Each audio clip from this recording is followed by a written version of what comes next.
Everyone fails at some point, but only a few rise again. This is the story of a young man who refused to give up. Meet Arun, a boy brimming with dreams.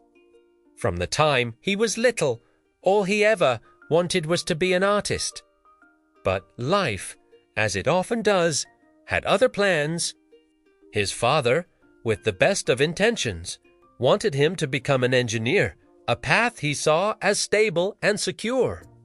His teacher, trying to be practical, would tell him that art was a hobby, not a career, and it wouldn't bring him success. Despite the chorus of doubt surrounding him, Arun held on to his dream. Every night, after the house fell silent, he would retreat to his small corner and paint.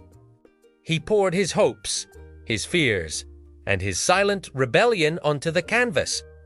Each brushstroke was a whisper of defiance, a quiet belief that one day his art would speak volumes for him, louder than any words ever could. He painted in the shadows, waiting for his moment in the sun. One day, with a heart full of hope and a portfolio full of his soul, he submitted his best paintings to a prestigious local art exhibition. This was it, he thought, his chance to finally be seen. He waited for weeks, a nervous energy buzzing through him every time the mail arrived. The days stretched into an eternity. Then the letter came. His hands trembled as he opened it.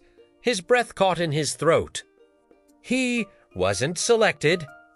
The judge's feedback was a cold, sharp blow. Your work isn't professional. That night, Arun sat by his window, staring into the darkness. The city lights a blurry haze through his unshed tears. The judge's words echoed in his mind, merging with the voices of his father and his teachers. Maybe they're right, he whispered to the empty room, the words tasting like defeat. Maybe I'm just not good enough. It felt like the world had confirmed his deepest fear. Days bled into weeks. The vibrant colors of his paints seemed to mock him from their tubes, so he packed them away. His easel gathered a fine layer of dust in the corner, a silent monument to a dream he had abandoned. The fire inside him had dwindled to a faint ember. But even in the deepest quiet, a tiny, persistent voice whispered, "Try again." He tried to ignore it, to bury it under a mountain of self-pity, but it wouldn't be silenced.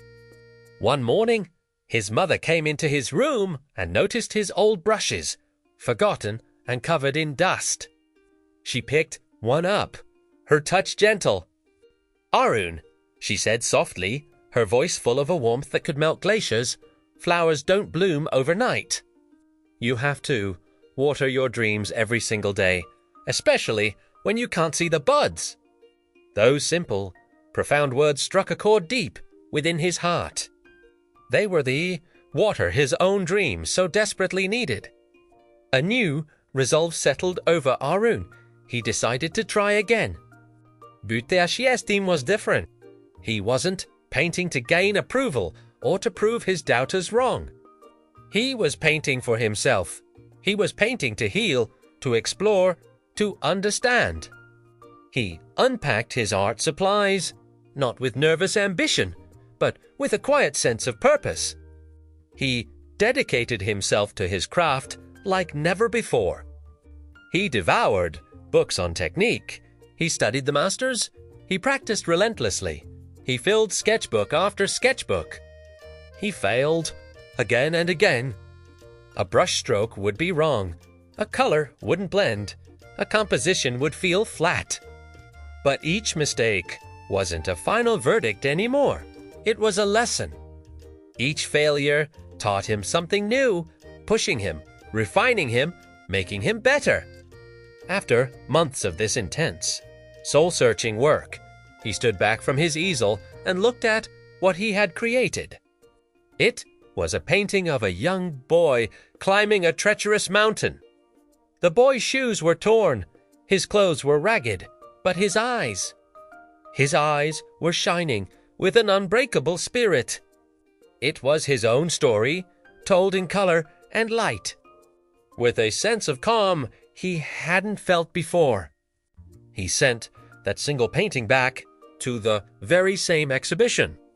This time, there were no frantic hopes, no desperate prayers, only a quiet offering of who he was. Weeks later, another letter arrived. He opened it slowly. "Congratulations, Arun. Your artwork has been selected as Best Emerging Artist." Tears welled up in his eyes, but this time they were tears of joy, of relief, of validation that came from within.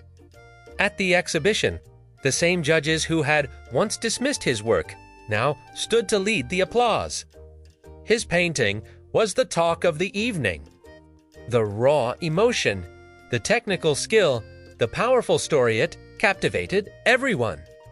Later, when a reporter asked him what had changed, what made the difference between his earlier rejection and this incredible success, Arun smiled. It was a genuine, confident smile that reached his shining eyes. Before, he explained, "I painted to prove others wrong. Now, I paint to express who I am." A wave of applause rippled through the room, not just for the beautiful painting on the wall, but for the remarkable journey of the artist standing before them. Life will always test you. It will throw challenges in your path that seem insurmountable. People, sometimes even those you love, will doubt you. And perhaps the hardest part of all, you might even start to doubt yourself. But Arun's story is a powerful reminder. Success doesn't come from avoiding failure. It's not about never falling down. It comes from the courage to get back up, to learn from your mistakes, to try again, and most importantly, to believe in yourself when no one else does. It's about finding your own voice and having the courage to use it. So, if you ever feel like giving up, if the voices of doubt are screaming louder than the whisper of your dreams, remember Arun. Remember the boy with the torn shoes and the shining eyes. Remember that every single failure, every setback, holds the precious seed of your future success. Ne give up. Great things take time. Thanks for watching, and if this story resonated with you, please consider liking this video and subscribing for more inspiration. See you next time.